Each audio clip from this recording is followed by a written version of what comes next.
Hello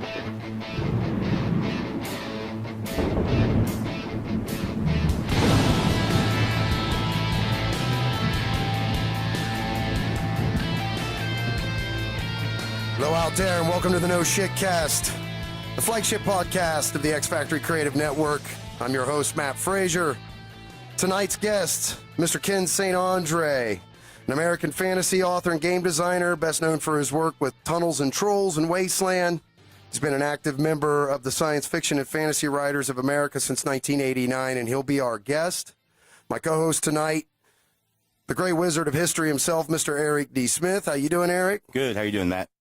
So, a little bit of housekeeping, and then we're going to jump right straight into the conversation with Ken here.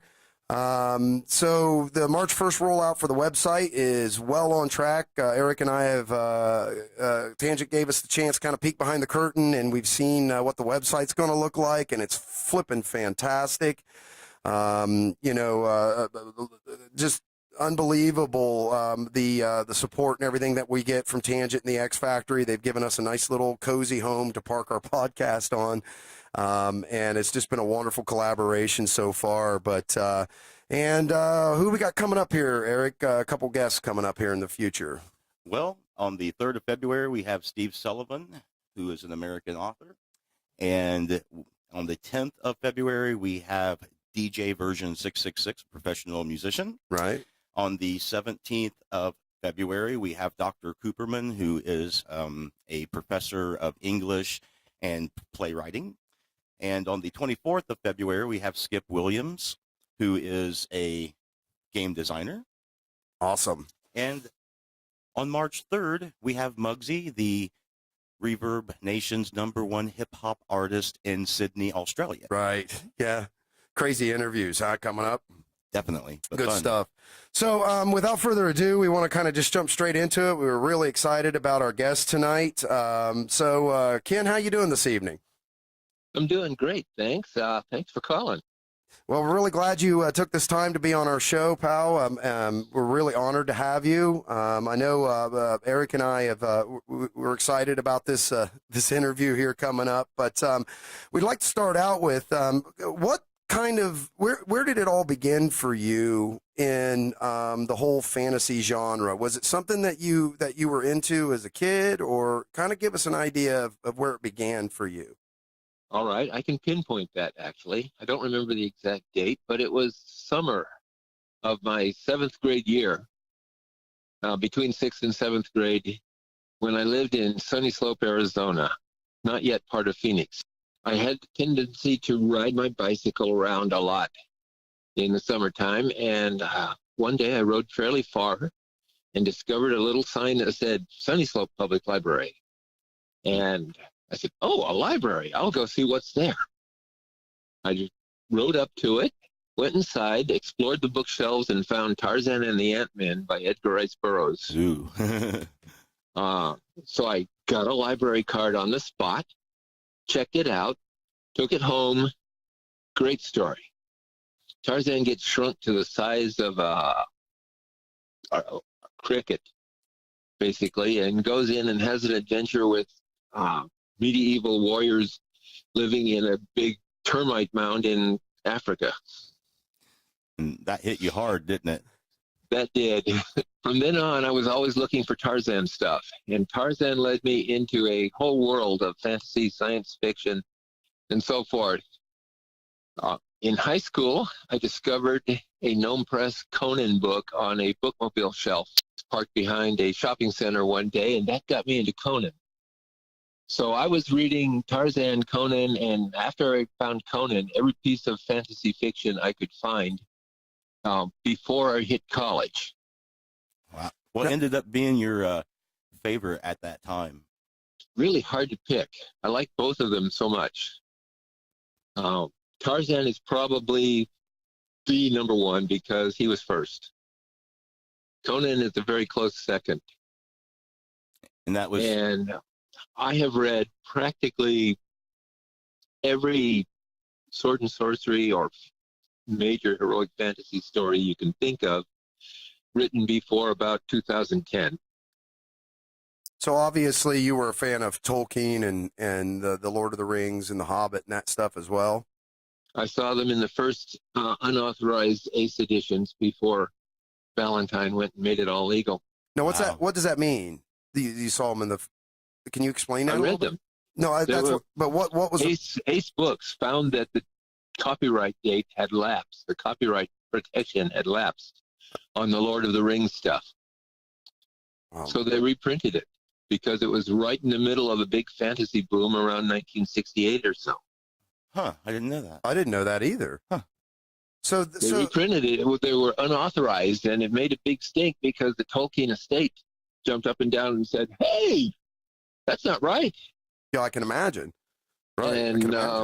And they sued, and Ace had to withdraw the things from the market, and Valentine paid the Tolkien estate considerable money and reprinted them all in the authorized editions. So I would assume then that having the quote unauthorized editions is now some sort of collector's item. I don't know. No. I'm not even sure I have them anymore. There's so many books here, and so many of them are inaccessible. Actually, I'm doing a project of trying to get rid of one a day. Every day I pull a book off, paperback book off a bookshelf that I have here, put its picture on Twitter and Facebook, and say, "You can have it for postage." So far, 2 people have taken me up on it on about 20 books I've offered. Wow. Well, I have to assume that people don't know what the good fantasy stuff is. Oh, no. Every time I see that, I absolutely want to do that. But I've got like 6 bookshelves right now that are beyond double stacked and straining. And I work at a library. So, I mean, a couple of days ago, I took home 29 history books from a professor who left the university. So I just, oh, my God, I need to have more space or something. But I understand what you're saying, like not being able to access them or necessarily even see them. Even see them. There are boxes that I haven't unpacked for 10 years. Wow. The cool thing about these books that I got was they all said for professor evaluation only, not to be resold. And to me, that was like having that 45 or that CD that said DJ promotional use only. I thought it was awesome.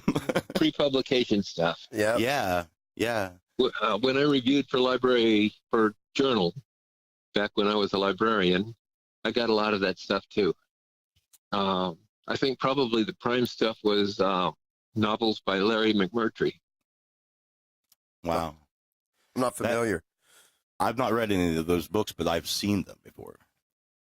Well, he was a big name in American fiction back around the turn of the century. When you were talking about the things that really hit you hard at that age that set you on this course, and I know that for me, it was Roger Zelazny and Michael Moorcock with the Amber series and the Elric saga, respectively.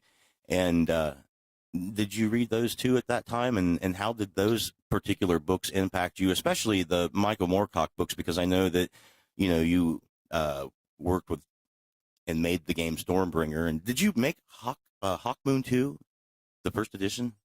No, somebody else wrote the Hawkmoon game. Okay, that's what I thought, but I wasn't sure. But I was curious, was you involved with Stormbringer because it's something that you wanted to do or that, you were hired to do?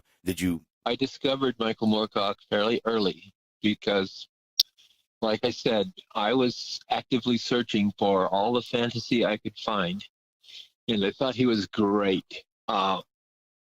Stealer of Souls was the first collection of short stories published by Michael Moorcock, and I had a copy in hardback. And I realized that what Moorcock had done was turned the Conan barbarian legend upside down and shook it all out and, done the complete opposite. And that it was still just as great in the way of fiction and fantasy as the Howard's work. So I became a big Elric fan right there from the Stealer of Souls. And when Moorcock went on and got a long novel-length Stormbringer second book put out, I had that too. And at the time, that was all that had been done. from Elric, and he hadn't even started on Hawk Moon or Corum or any of his other series. Yeah, yeah. Zelazny was a friend of mine. Oh, wow. One afternoon, my friends and I were gaming, and we started talking about the Amber series that we liked so much because we had been reading it from the beginning. As each book came out, we even sent Roger a letter saying, that wasn't really Brand, was it, that you killed? It was a shadow of him. And Roger went, what? You figured that out? I said, well, yeah. It's Shadow. The hints are all there. Yeah, yeah. You're not going to kill off a Prince of Amber that easily. No doubt, no doubt. So we were already Zelazny fans. And when I say we, I mean me and Liz Danforth and Mike Stackpole and Bear Peters and a couple of other people who were in the group at the time. And I said, you know, I could make an Amber game that we could all play face to face. And they said, no, you couldn't. I said, sure I can. We'll just decide on who's going to be what characters. We'll turn in your orders to me like diplomacy orders. And I'll be the game master and adjudicate it and tell you what happens. And then we'll just do the storytelling from there as it develops. That sounds moment fun. by moment, hour by hour. That sounds like great fun. So we wrote to Roger and said, we're going to do this. Can you help us out with a map of Amber? And that's when he created the first map of Amber. Wow. Now, have you... After that, we Mike and I went to Kubla Khan in Denver one summer. Con committee invited us, and a bunch of us from Phoenix came. Liz and Pat Mueller and Mike Stackpole and I all went to Kubla Khan. We stopped by Santa Fe and saw Roger on the way. We saw him again in Denver because he was the guest of honor. And we competed with him in the Trivia Bowl contest that was sort of the climax of the whole convention. The final two teams was my team, the Knights of the Iguana, and Roger's team, the Warriors of Shadow. Nice. He lost. My team beat him. Fantastic. Oh God, we loved Roger Zelazny. I've heard nothing but good stories about him. He seemed to be a very generous person. He was. This time, and he was an amazing man. I heard that him and George R.R. Martin gamed together. It's possible. Roger never told me anything about his gaming. I would see him at science fiction conventions, maybe once or twice a year. That was like in the last 10 years or so of Roger's life. He died tragically young from prostate cancer. Yeah, yeah. So, Ken, when did it start with you? Was it after college that you started doing writing and then game design and stuff like that, or how does that kind of fit in to the story? I've been writing since I was, in grade school. I was always wanted to be a writer. I've been game designing pretty much all my life. I would tend to make fantasy variants of games that I already knew how to play. Probably the first game I designed was to turn the regular Monopoly game into a race game.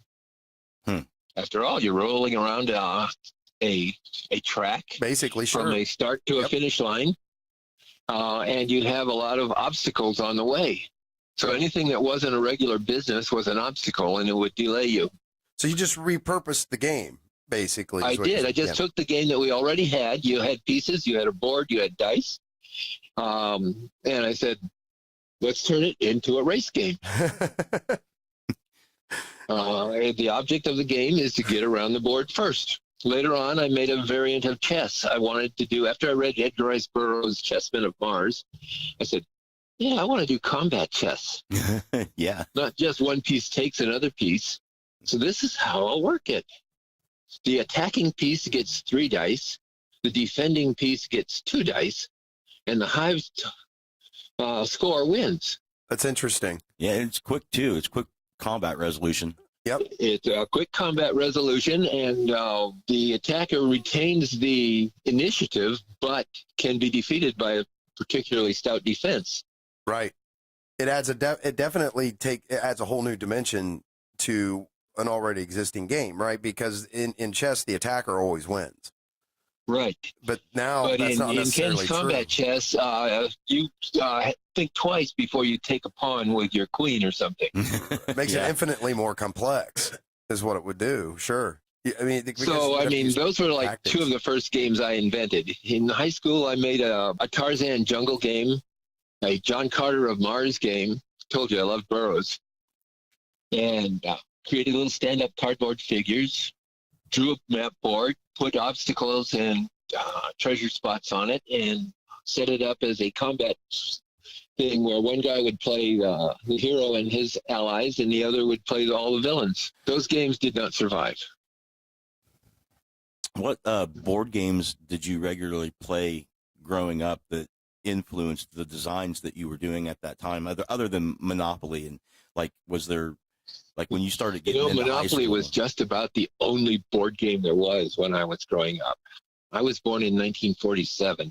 Yeah, by the time I reached high school, what was getting to be big was war games, strategy and tactics, Waterloo, Battle of the Bulge. My friends and I played the war games from Avalon Hill practically every weekend.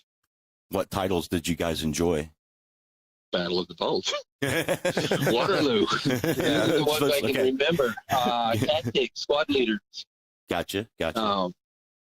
We didn't get to the super giant games that came later. My friend Mike Waters invented a miniatures game using toy soldiers, and he made his own little cardboard houses and things, and toy tanks and other things, and we crawl around on the floor after his parents went to sleep at night, running our American soldiers versus our German soldiers, shooting at each other, rolling the dice to see, whether we hit or not. Yes, very Completely divorced from the miniatures movement. We didn't have a real miniature in there. All of our soldiers were toys that we bought in bags of 10 or 15 at a time at a 5 and 10 cent store. Like the little army men, little plastic army men. Yep, sure. Little plastic army men. You can still find them. It's very H.G. Wells sort of a situation. And before that, I made up my own army game in which where two players got on opposite sides of the living room or something and lined up their troops in a battle line in front of them. And then we had a marble. And you would shoot the marble across the living room and try to knock the other guy's player down. Oh. That was a kill. So that was a game of skill. Yeah, Right. yeah, Sure. yeah. I think in Little Wars they talk about stuff like that too, where you can is it shooting matchsticks or maybe pop bottle caps or something of that nature? I can't remember, but that was another mechanism I was reading about in some of the early miniature games of that nature that took place like in your living room or such. It's funny. I'm sure different people would come up with different ways of doing it depending upon what tools or toys they had at hand. I think I had marbles. I played marbles all the way through grade school. Wow. And at recess, we weren't out there running on the merry-go-round or the slides or other things. We had a big circle drawn in the dirt over there, and 4 or 5 of us were trying to steal each other's marbles. Wow. Yeah, I seen some of that when I was young and in school, but that stuff dropped away really quick as I was going through school. But I do remember there were some kids that still did that, and it looked really cool. I mean, and I could see all of this stuff in your life is the games and how you're interacting with them and how you're reflecting things exponentially, like the movies and the books that you read into the games and stuff. What was the first published game that you ended up doing, or first gaming company that you worked for? Like, how did you, after all of that, solidify and land into that vocation? Okay. So you understand that I was a member of fandom, science fiction fandom, from the days when the only way to communicate was by letter. Or if you were super rich, you might give somebody a phone call using long distance on AT&T. But I was a member of fandom. There was a science fiction fanish group that I helped start in Phoenix called the Cosmic Circle that would meet every Friday night to get together and play games and discuss science fiction and drink pop and eat garbage and have a good time. This was all going on for me when I was young, college age. So one night in late 1972, I started hearing about this game that I will only call That Other Game. Gotcha. Yep, understood. So I started hearing about That Other Game, and I said, wow, this sounds great. That's just the kind of game I would really love to play. But I was hearing about it from Los Angeles, and I'm in Phoenix. Okay. So nobody had it. Nobody knew what it was. Eventually, I went to Rick Loomis's house one night to join in a Friday night gaming session. And somebody, can't ever remember his name, had just acquired the white box edition of That Other Game and brought it along to show off. And it was sitting there on the table. I got there late, and I missed being in the Risk game. You asked about board games that had a big influence. Risk and Diplomacy are the two main ones. Risk, sure. So I got there late, missed the Risk game, saw That Other Game, and sat down and started reading it. I couldn't read the whole thing in the time I had. The print was small. A lot of it didn't make sense to me. It was a miniatures game. Mm-hmm.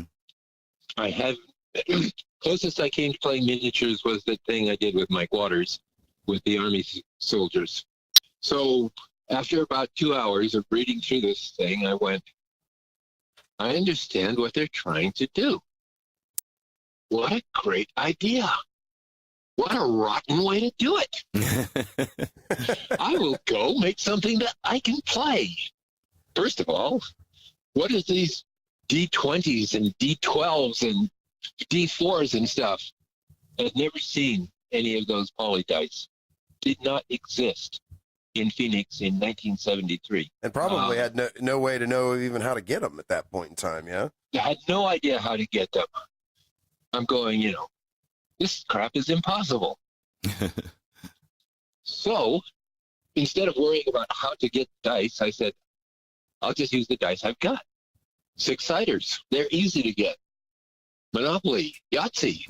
Inspired, I went home and I went to the library and checked out every book on medieval weapons and mythology monsters I could find, and went home and made lists and sat down and remembered what I had been reading the night before. And I said, what makes sense and what doesn't? Describing the characters with attributes, that really makes sense. The attributes they have, well, strength, that makes sense. Constitution, that makes sense. If they have Constitution, why do they have hit points as a separate thing? Throw that out. Intelligence, that makes sense. Wisdom. What is wisdom good for? If you had any wisdom, would you be going into holes in the ground to fight monsters? I said, that's stupid. Let's throw that out. What could replace it? Luck. Luck is the best thing in the world. Luck will save you when nothing else will. Yep. Likewise, luck will kill you when nothing else will. Badly, yeah. You got to take the bad with the good, right? Yeah. Dexterity, yeah, you have to be able to coordinate your body. Charisma, sure, that sort of makes sense. Okay, that's 6. That's good. I'll use those. So I worked for about a week putting together lists. I had a friend come over and we talked about making magic spells, and we just invented a bunch off the top of our heads. I hadn't even looked at the spell section of that other game. It was a fantasy game. There had to be magic. I put spells in. My friend Steve McAllister helped me. We sat there for one afternoon just brainstorming and writing down anything that sounded logical. Right on. So that's still most of the spells in Tunnels and Trolls came from that one afternoon. And I'm sure that in that within that mythology, those spells have become a bit legendary. Some of them have. We put funny names on them because, well, you can tell I don't take anything too seriously. So we wanted a spell that would kill things, right? How should we do it? I said, well, the better the wizard, the more deadly the spell should be. Wizards have to be smart. So let's use intelligence as the kill factor there. And we made spellcasting gestures, and I think Steve said, "Oh, take that, you fiend." And I said, that's a great name for a spell. We put that right in there. So the primary fighting spell, combat spell in Tunnels and Trolls is called Take That, You Fiend, because you're literally casting deadly energy from your fingertips at your foe, and that energy is powered by your intelligence. If your intelligence is 10, you cast 10 points of damage. If your intelligence is 20, you cast 20 points of damage. Wow. If you power up the spell to second level, you do twice as much damage. If you power it up to third level, you do twice that much. So the spell's increased in power logarithmically. Huh. That's interesting. Which means, Tunnels and Trolls wizards kick the poop out of that other game's wizards. Right. And it sounds like it would be a lot more easier to play too, right? It is a lot easier to play. It goes so much faster. Yeah, it's a bit more of a universal rule system in conception from the beginning, whereas, from what I understand of the other game, it's like a collage of different techniques for different situations. That's exactly what it is. Yeah. That other game is essentially a miniatures game with role-playing elements grafted on top. Yeah. Tunnels and Trolls was designed to be a role-playing game, a storytelling game from the beginning. I never even gave a thought to miniatures. So your goal was as a part of the game was to kind of keep the rules out of the way and allow it to be a mechanism through which you could really tell interesting and amazing fantasy type stories through, right? Is that what I'm hearing you say? That's what we figured it out to be later. Okay. But in the beginning, Tunnels and Trolls was meant to be, yes, a storytelling game where the characters were more like medieval and mythological superheroes than Napoleonic soldiers marching in line. Now, did you find that was more appealing to people in the end? Like, I know you started off, if I'm correct, with about 100 copies of this game, right? Right. When I finally got about 40 pages of rules and tables and things written, there were people asking me for them and trying to photocopy my typewritten notes and so forth. I said, I'll print it. I went to the Arizona State University print shop, and I had them print 100 copies. This was a notable expense for me at the time. I was just out of library school. I did not have a job yet. I was recently married, and I had no money. So it was like $70 or $80 to print 100 copies of this 40-page book in 1975. And I ponied up the money, and I printed it. I sold copies to anybody who wanted one for $1 a piece. Figured I would get my money back. And I was right. I did. I sold all 100. You sold them all. Yep. Yeah, at a convention, right? I had sold about 60 of them myself, and then I saw Rick Loomis again at a convention in Tucson and said, Rick, I have this game. I know you go to gaming conventions and stuff. Would you take it off to a big game convention and see if you can sell the rest of these for me? It was with the profits. So Rick thought that was a crazy idea, but since he was a friend of mine, he would give it a try. And he went and had a table across the aisle from Gary. And Rick sold these 40 copies relatively quickly there at Origins that year because they were going for $1 a piece. And Gary was sitting across the aisle from him trying to sell it in a box for $10 a piece. Okay. And young gamers don't have much money. Right. So the funny thing that came out of that, Rick came back and told me, he says, a funny thing happened when I was selling these, Ken. The kid came and bought the game from me on Saturday. And then on Sunday, I saw the same kid go over and ask Gary what his game was about. And Gary started to explain what that other game is about. And the kid said, "Oh, I get it. It's like Tunnels and Trolls." Yes. Gary and I were never friends. Wow. I didn't. Yeah. I never had any idea. well, he was a direct competition. Yeah. Absolutely. Yeah. So Flying Buffalo was my first gaming company. Okay. And after Rick came back from the convention, he said, "Ken, I think I could sell that. What do you want for the rights to the game?" And I said, "Oh, no, we'll make a deal. You can produce and manufacture and sell it, but I always get royalties." Yeah, very wise. Yeah. Yep. Because I want to be a writer, right? How do writers make their money? Royalties. Right. So I said, "No, you never get control of the game, Rick. The game belongs to me. But you can be the total manufacturing arm and set the prices," and that became the beginning of a beautiful partnership that has lasted to this day. Yeah. So you were into it right at the boom then, it sounds like, of the whole gaming thing, right? Because it kind of seen its heyday, late 70s and then into the early 80s, right? It's up to the mid 80s probably. Mid 80s? Yeah. Yes. That's awesome. Because I was there pretty much from the beginning. Yep. Before that other game happened, I was already playing diplomacy through the mail, play-by-mail diplomacy games. I was running a couple of my own. It's funny. I already had this concept of cooperative gaming, where groups of people would get together to do things. Right. Yeah. It's just that we could take what would take months in a diplomacy game to work out and make it happen in a couple of hours in a face-to-face talk, because we weren't moving little figures around Right.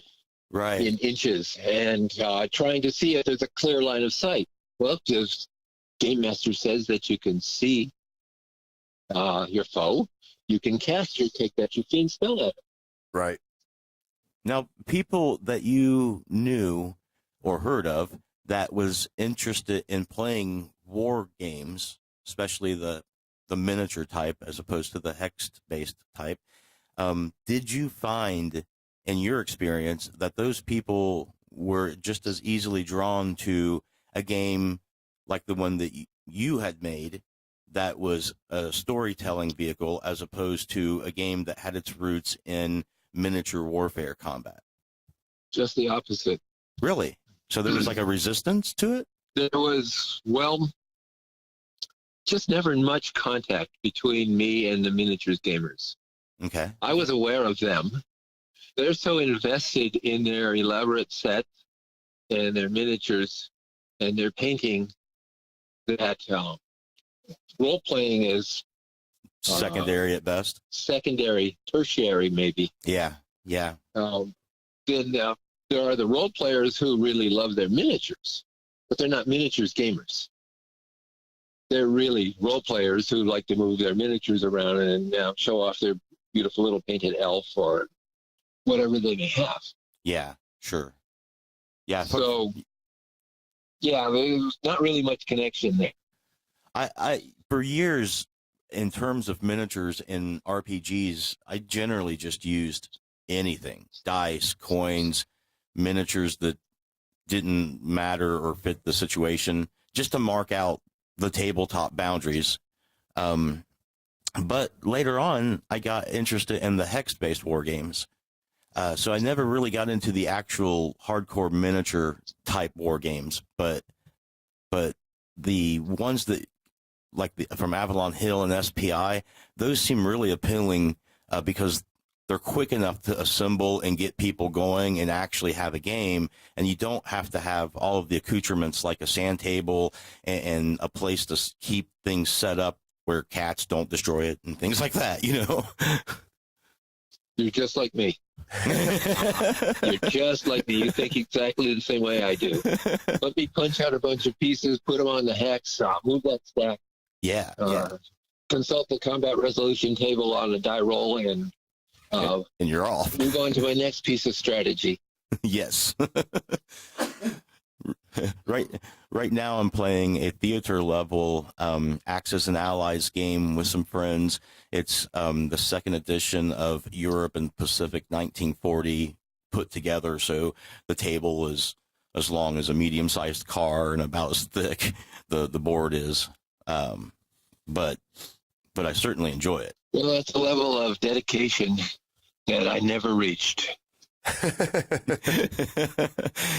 had some people tell me that. It's just, every few weeks we'll spend a day doing it and stuff. And that's really illustrative of a point is attainability, accessibility, because whereas a fantasy role-playing type game is a lot more accessible than setting up maps and having hundreds of pieces and stuff like this, and then a game that if it doesn't resolve in a timely manner, can you even leave it set up? Yeah. It's like a role-playing game. Everybody grabs their sheets and their papers. We'll see you next week kind of thing. Yeah. Right. So it's funny, you were talking, Ken, about conventions earlier, and we had talked with Michael Dobson last week and had asked him, we had made the announcement that we were getting ready to have you on the show, and he had given us an interesting story, apparently, about him and some friends of his were trying to drive to a convention, and they were driving through Phoenix, and their car broke down, and just on a whim, the only person they knew, any person that they knew, Michael said, was you. And just on a lark, he thought, well, it can't hurt. I'll try to reach out to this guy. And he said that you were extremely helpful. I guess you got him to the bus stop so that they could grab the bus and still make the convention, and that you kind of hung out and chatted with him a while and showed him some hospitality. So it's a memory he had that he looked back very fondly of, and we said we would certainly mention it to you, and didn't know if you even remembered that this happened or not. Yes, I did remember it. I didn't remember the names of the people that I saw that night, but I think I got a phone call and I invited them to come over. So they made it to my house somehow, and they said they were going to. I thought they were going to Los Angeles. Yeah, I think it was a convention in Los Angeles. Yeah, A convention in Los Angeles. It was a LosCon or something, one of the regular Los Angeles conventions. We had supper. I gave them something to drink. We talked for a couple of hours, and it didn't indicate they were broke. They were just going on. I don't think they took a bus or anything. I just, showed them a map and I said, "This is the way you go." But sorry guys, I would love to come with you, but I have to work in the morning. Right. Yeah. Can't just gallivant off to LA. Yeah, it's just amazing to me how there's moments in time that things happen like that people come together and it stays in their memory, and by staying in their memory somehow connects that event to a more present event like this one where we're talking about it and it's been brought back from the past, and I don't know, it kind of manifests again and echoes again in your life and may make a difference. That's how I think about it when I think about things like that. There's a lot of weird connections where things are connected together where you wouldn't expect them to be, and I don't know, I just think that's interesting. That's neither here nor there, but Well, everything is connected, guys. Yeah. And that whole conversation, I think, was predicated with Michael because he was talking about the family or the community of sci-fi, right? And authors and things like that, and how there is like a communal or community out there of people that with mutual respect and stuff like that. So he was a fan. It's kind of how it started with him making the phone call, if I remember right. I have to go back and listen to that podcast again. I'm not sure now. But anyway, so after you did this, you went on and published books too, correct? It wasn't just the fantasy gaming stuff. Was there subsequent novels and things that followed that as well? There are. They came quite a bit later. Okay. So during the 70s, the major innovation, I think, And what helped Tunnels and Trolls survive was the solitaire adventure. Yeah. TNT is a game that invented the concept of solo role play. You don't need a group. You don't need a game master. You just have you, your dice, and your book. And read the paragraph. It tells you what to do. You follow the instructions, and you work your way through the story. Oddly enough, Steve McAllister, the guy who helped me invent the magic spells, came up with that idea. He said, we could do something like this with programmed instruction. And he showed us that. And Rick Loomis went home and wrote the first solo adventure called Buffalo Castle. Huh. And I wrote the second one called Naked Doom. We soon had a whole bunch of solo adventures going, and it gave him more products to sell at conventions, and gave Tunnels and Trolls kind of a way of standing out from that other games, because we could do something they couldn't. I've read reviews recently where people are still talking about that and how useful that is to starting off if you haven't done this before. And I know, at least back in the day, when I first started playing, it wasn't always easy to find a group. You had to find somebody who had a DM. You might know somebody who knew somebody, but nobody had ran a game sometimes, and then it seemed like that was difficult. And so having that experience of knowing how to do what it is that you would be doing if you were running a game would be invaluable to people, because it would allow them to take the mantle of the game referee on, and to their local friends. That must look pretty neat. And I also think that the ability to play solitaire play, and you correct me if I'm wrong here, Ken, but that would prepare you for group play, would it not? Yeah, so you could sort of play test the game ahead of time. Yeah, that's what I'm saying. While you were waiting for a group. Yes. A lot of people have told me that they started with Tunnels and Trolls, that it was, a few said it saved their sanity or got them through high school, because they lived in Podunk Junction, North Dakota, and couldn't find another gamer within 50 miles. Yeah, definitely. Yeah. And still participate. Right. And if you start thinking of it as being a game master of the game you're running in, that you're running these characters, it does develop the ability to coordinate things. Yeah, it definitely teaches a skill that is a weird, unique skill. It's very akin to maybe being a director of a stage performance, but without all the physical activity, right? Like, you have to still visualize how things are going to flow and work together, but that, it helps with that. It does. So the 70s was and 80s were mostly solo adventures. Okay. And I tried to write as many as I could, and we brought other people in to write them. We started up a magazine to support our own efforts called Sorcerer's Apprentice. It lasted about 20 issues. It did not go on to last forever like the Dragon did.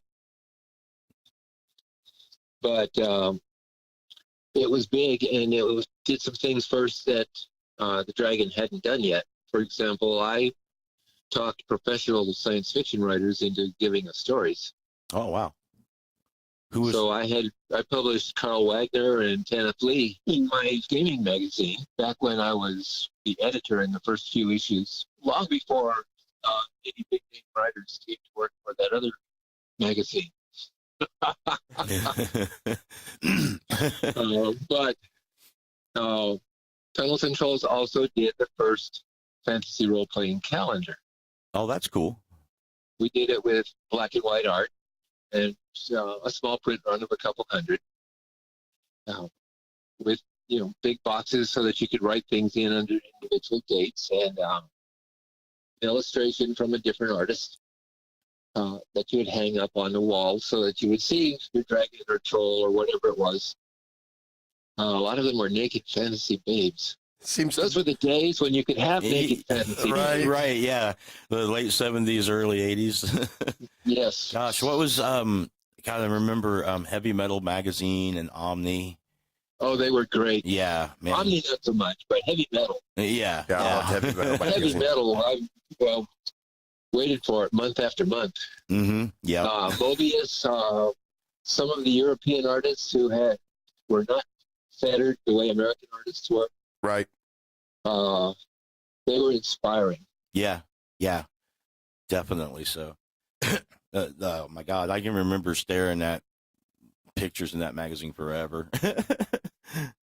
The detail, the artwork, the strangeness of the whole thing. It was like, the strangeness, like just, with Mobius and stuff. Yep. Like it was like he didn't just paint something, but like he picked this weird angle when he would do it, and all the angles made you kind of feel like you were right there somehow. Right. It was very first person. At least for me, that's how I viewed his art in those books.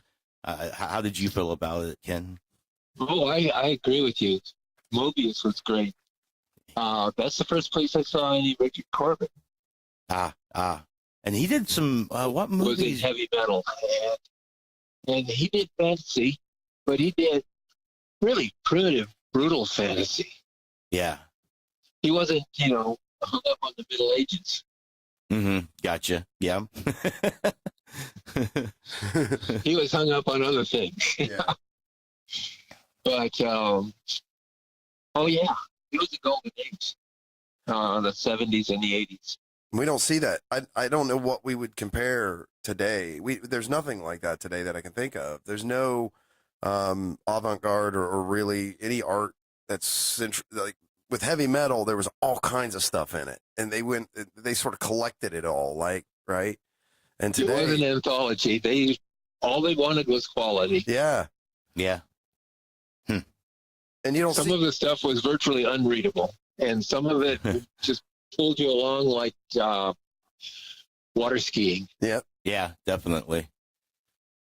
Yeah. it was an amazing time. But now with and we went into detail with this before, but we were talking about self-publication and just in the way that things have changed today with technology and the ability to self-publish and to collaborate with things like not Twitter. What am I thinking of? Skype and stuff like that. Lulu. Yeah. Yes, we are now in the golden age of self-publication. And as long as we're talking about that, can I get a plug in here? Absolutely. Okay. I have been working on publishing my own Tunnels and Trolls material and related material since about 2011. I made up a name for this enterprise. I call it Trollhalla Press. Love it. There are still some Tunnels and Trolls adventures that can only be obtained directly from me. And I self-published them. I took them to the cheapest printer I could find whenever I was ready to do it and had them run off 100 copies. Tried to sell them through the mail. Some of them got picked up by Flying Buffalo and are available through Flying Buffalo. That's all past history. The point I want to make is that Trollhalla Press still exists. I moved it and created it as an entity on DriveThruRPG. So if you go to DriveThruRPG and you look for Ken St. Andre, or you look for Trollhalla Press, you will find something like 17 individual items that are not available through Flying Buffalo or any other place. And if you just search Tunnels and Trolls, you will find other small presses that have picked this up and do things using the TNT rule set. All available because DriveThru and Lulu made self-publishing practical and affordable for the average person. That's amazing, man. That's, I love the fact that it can give direct from the content from the creator directly to the people like that. Right. Publisher doesn't want to do it. I don't care. Right. I'm going to do it, and I'm going to put it out there. One of the things I'm going to do this year, I hope, he said, crossing his fingers, is the game designer's cut of Deluxe Tunnels and Trolls.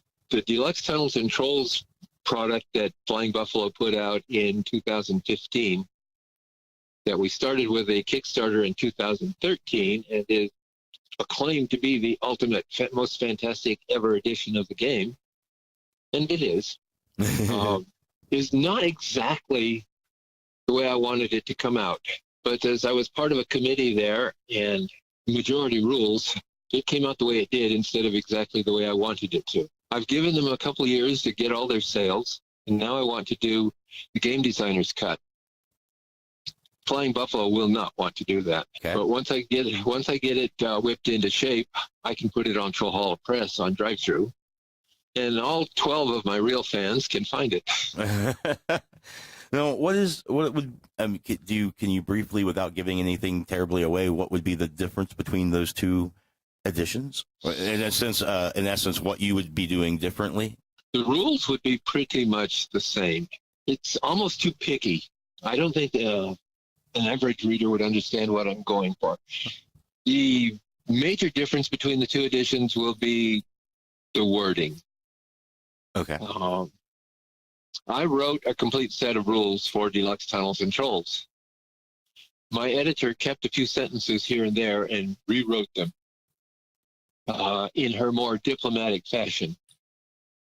I have sometimes been accused of being undiplomatic with the way I say things, that I hurt people's feelings, I say things that shouldn't be said, I let the cat out of the bag. Other faux pas that may hurt somebody's sales, well, screw them. Sometimes I just want to tell the truth the way I see it. Sure, why not? And you can today, the way you want it to tell it. It's interesting. So, Ken, when I do the game designer's cut, it's going to go back to the original way I wanted to have things expressed, not the diplomatic way that exactly. My editor decided they should be expressed. Well, they're looking for mass market appeal versus purity, where you're trying to say, hey, I've got a message and I don't want it adulterated here. And they're going, well, if we just adulterate it a little, more people might buy it, kind of thing. So that's that influence, right, between the artist and their audience. It's really interesting. This is a really interesting topic because, boy, this just keeps coming up and just keeps coming up, and with the self-publishing and everything, and it's in it. And one of the reasons why Eric and I parked our podcast with the X Factory was because that's an outlet for artists to be able to go and bring their art to the mass populace and not have to worry about what some marketing director thinks of the whole thing, kind of situation. Yeah. So it's everywhere. It's in everything now. And like me and you were talking about, Ken, about how a lot of attempts have been made to record people's stories about this particular time period and this particular culture. And some of these efforts are still tied up in legal battles in court. With podcasting, by the next day, it's for whoever wants to hear what the story is directly from the person's mouth, right? There's no in between at all. And I find that to be an interesting situation. I've talked with other people about that, other guests, and I think that there's a bit of an appeal to that. There's a lot of appeal to it. You see it in movies sometimes where some secret piece of information has to be suppressed, or the bad guys will be revealed to the world and their plot will be foiled. But that information only exists on one disc or, one book or something. If they can just destroy that one piece of information or that one witness, they're safe. Right. Well, that's silly. If it only exists in one place like that, and that's what makes you vulnerable, the obvious answer is to go and get it published immediately. Get it out there. Put it out in the world.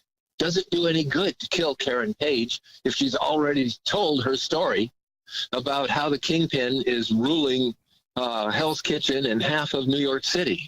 Yeah. So that's what we need to do. In fact, just in general, artists and people who have things to say, they need to say it.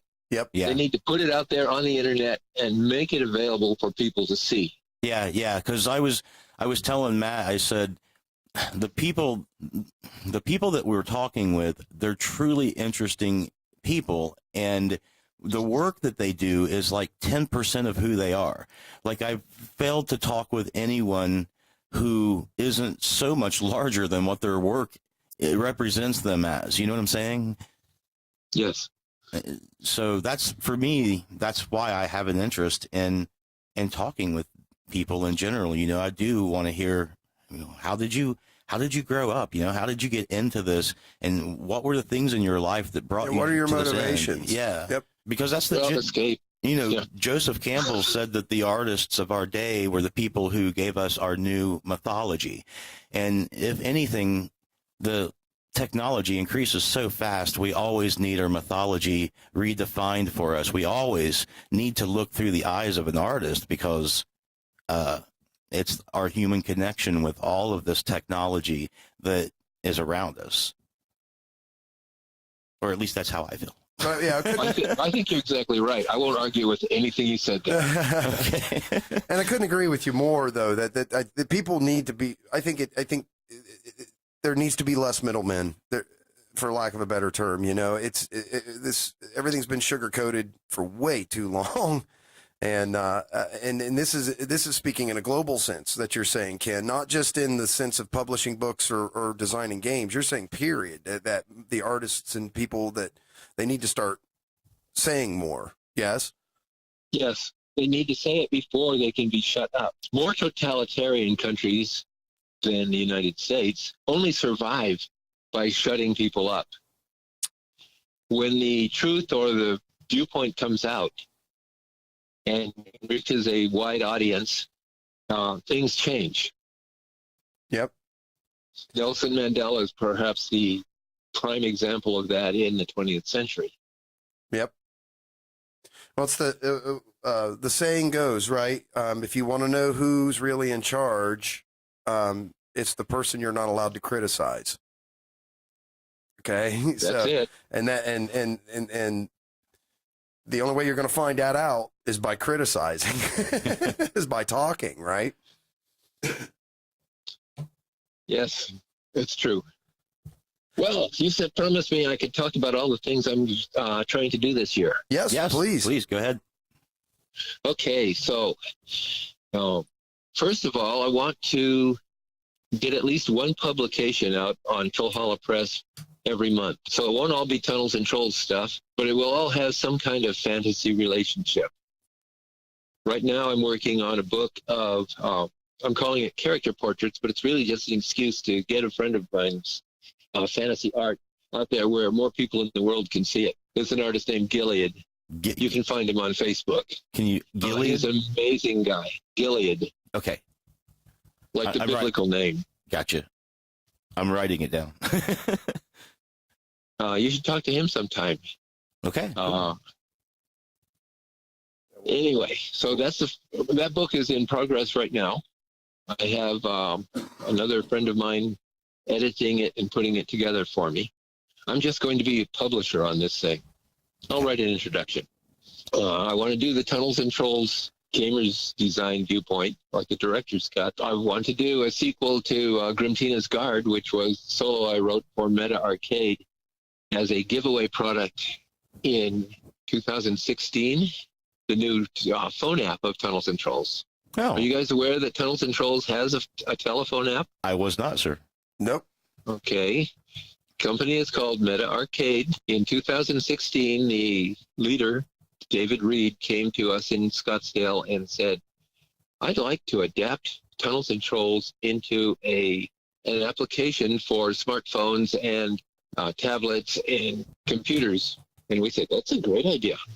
I've wanted TNT to get into an electronic format for a long time, and we've made various attempts. This was the latest, and it's still going on. It's called Tunnels and Trolls Adventures. It's available on either the Apple App Store or the Google App Store. It's free. You can download this, put it on your smartphone or your tablet. It's not available for desktops yet, which has me growling at the people actually doing the stuff, the middlemen here. But they say, Ken, it's hard to do this stuff. It takes time and money and programmers and planning, and we have to promote what we have in the meantime. And I'm going, you promised me a fantasy game. My fantasy game out there where anybody can play it, and you're giving them, 1/3 of it. But it is out there, and a lot of people like it. You should take a look. Yep. It's called Tunnels and Trolls Adventures. I am viewing it now on my phone and grabbing it. Next month's project is called Grim Tina's Rescue. I'm going to write another solo adventure. Whether or not Meta Arcade picks it up or not doesn't really matter to me. Right. Right. I will write it. If Flying Buffalo wants to publish it, we'll publish it there. And if they don't want to publish it, I'll put it through Trollhalla Press. Yep. And Grim Tina's Rescue will be the sequel to Grim Tina's Guard, in which you played the minion to the heroine of the story, who is on a short journey from Grimtooth's castle of traps to the temple of her goddess mother on the other side of the Forest of Doom. And of course, you have to go through the Forest of Doom. That's never an easy thing. No, it doesn't even sound like it would be. So I let you play a troll. If you're smart, you will play a troll in this adventure. Yeah, I would. But you can also play a dwarf or an ogre or something that I give various characters you could from the game book, or you can bring your own. That's the wonderful thing about Tunnels and Trolls. You can bring your own character to the game anytime you want to play it, in any environment, and so on. You want to take Gonad the Barbarian into the Star Trek universe, you can do it. He's going to be a little out of place, so that's my big project for next month, I think, is going to be Grim Tina's Rescue, because in the first one, the most likely outcome is that trollish girl you're supposed to be escorting safely through the forest gets captured by giant spiders straight out of Mirkwood and carried off all wrapped up in silk, while you stagger back to Grimtooth's castle and say, I didn't make it. and now Big Brother has to go rescue his sister from the spiders of the Forest of Doom. Classic. as is always the case, right? Yeah. And since this is a solo adventure for you and not for Grimtooth, Grimtooth will get sidetracked, and it'll wind up being your job to finish the rescue. Grimtooth is the ultimate master of traps. Everyone knows that. Yep. What everyone doesn't know is that Grimtooth started as a mascot for Sorcerer's Apprentice magazine back in issue 2 or 3. Ha. And he was first drawn by Liz Danforth, our main Tunnels and Trolls artist. And after we drew the first picture of him, we didn't know what his name was. So we ran a contest for the readers of Sorcerer's Apprentice to name the troll. The person who won this contest is currently the president of SIFWA. Now, wait, SIGWA? SIFWA, Science Fiction Writers of America. Oh, okay, gotcha. Thought you said something else.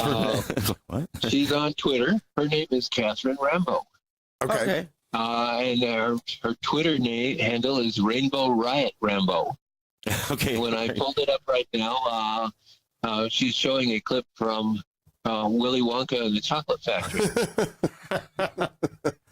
Rainbow Riot what? Rainbow Riot Rambo. Rambo. Yeah, why not? Rambo goes with that. Yeah. That's like a tongue twister. So her Twitter handle, her real handle is Cat Rambo, CatRambo. You're talking about connections.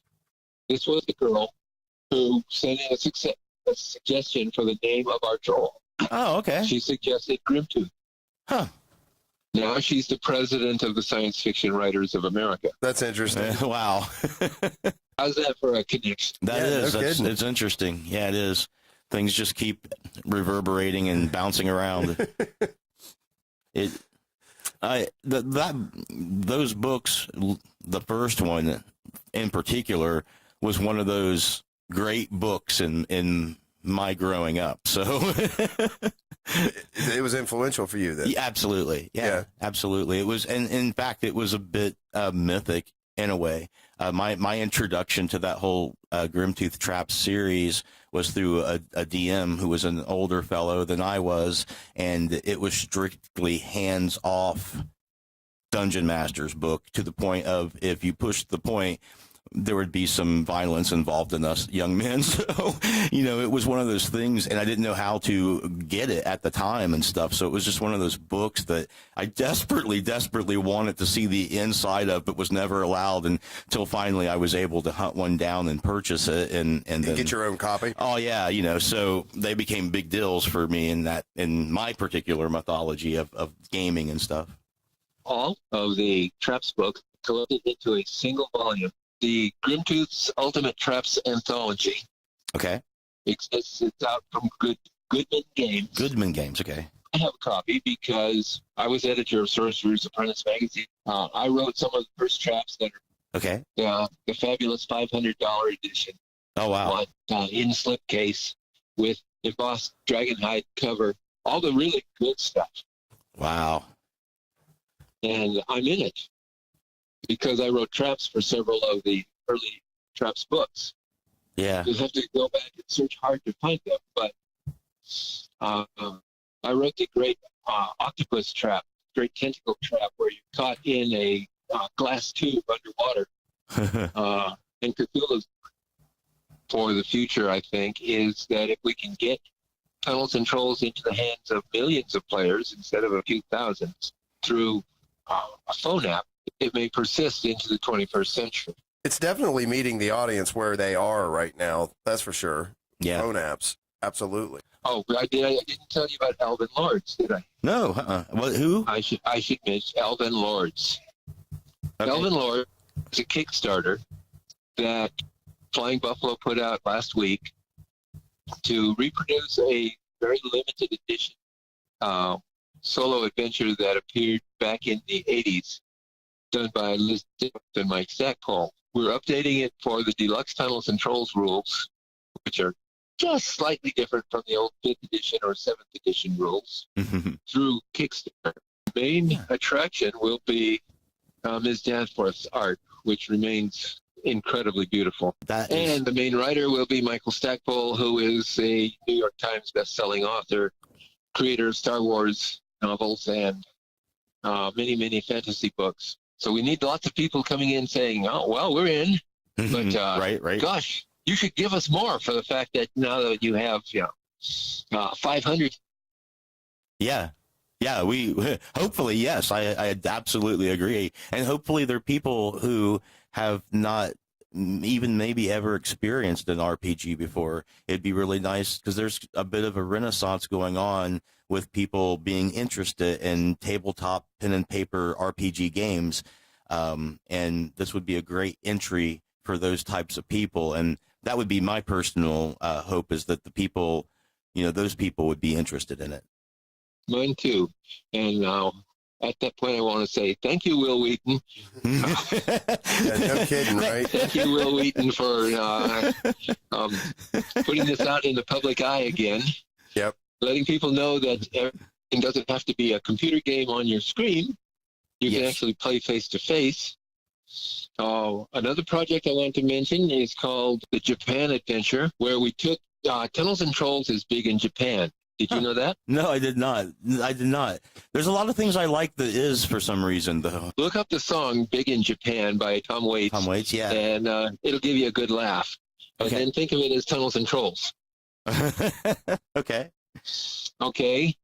But it's big in Japan right now, and we're working very closely with the Japanese to produce more and more of our TNT stuff over there. Check my Facebook page for yesterday. You'll see a mention of a couple of the latest things that they've done.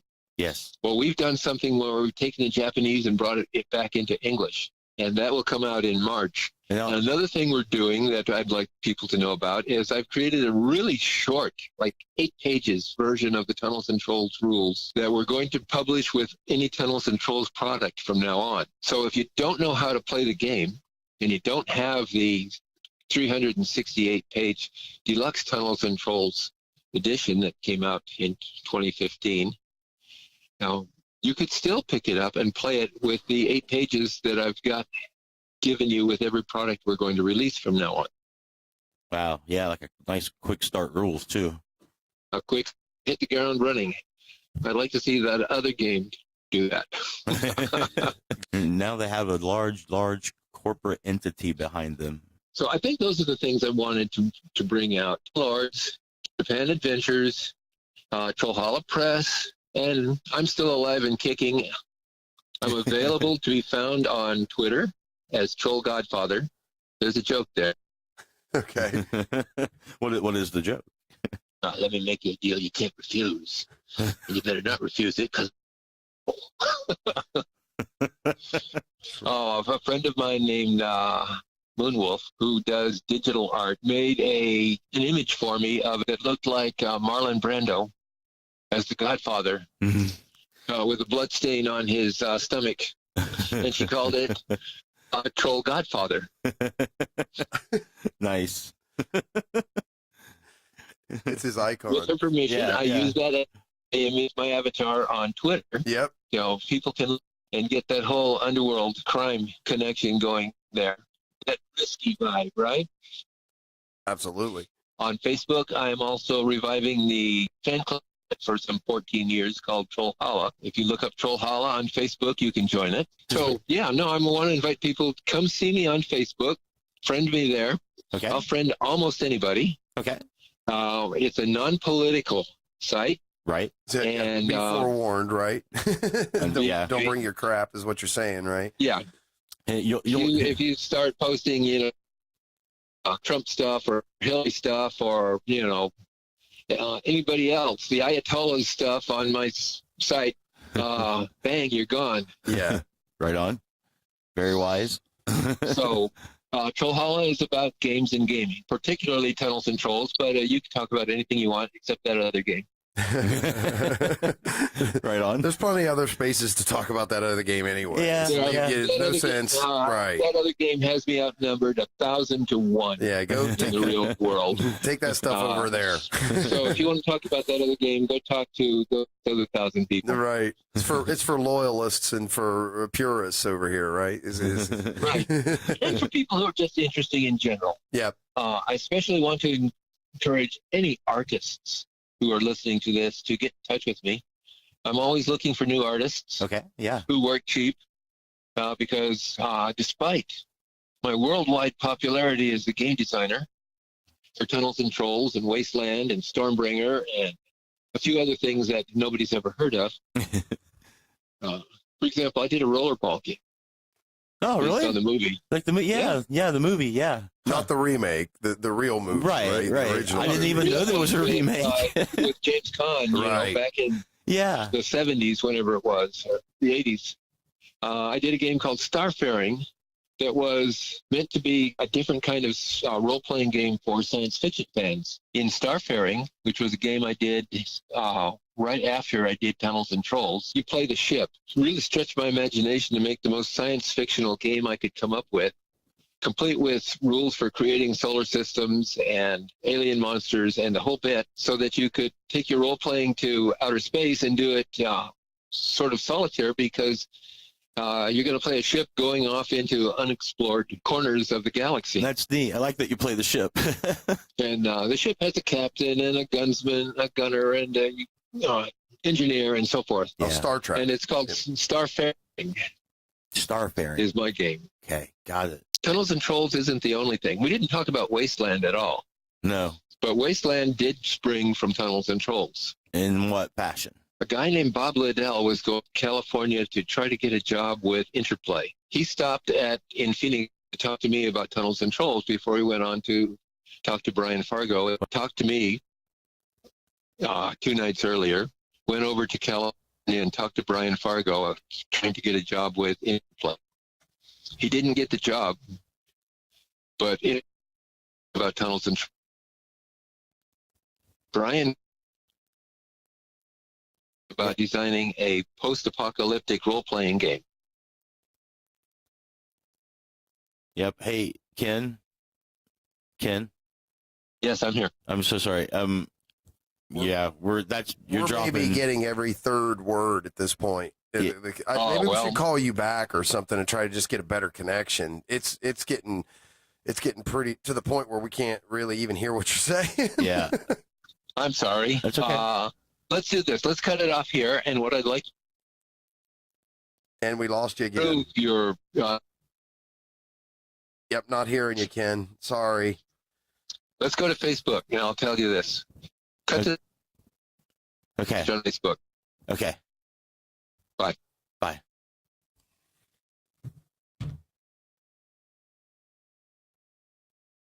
And it was at this point, ladies and gentlemen, that the evil empire finished jamming Ken's cell phone, and we lost him completely.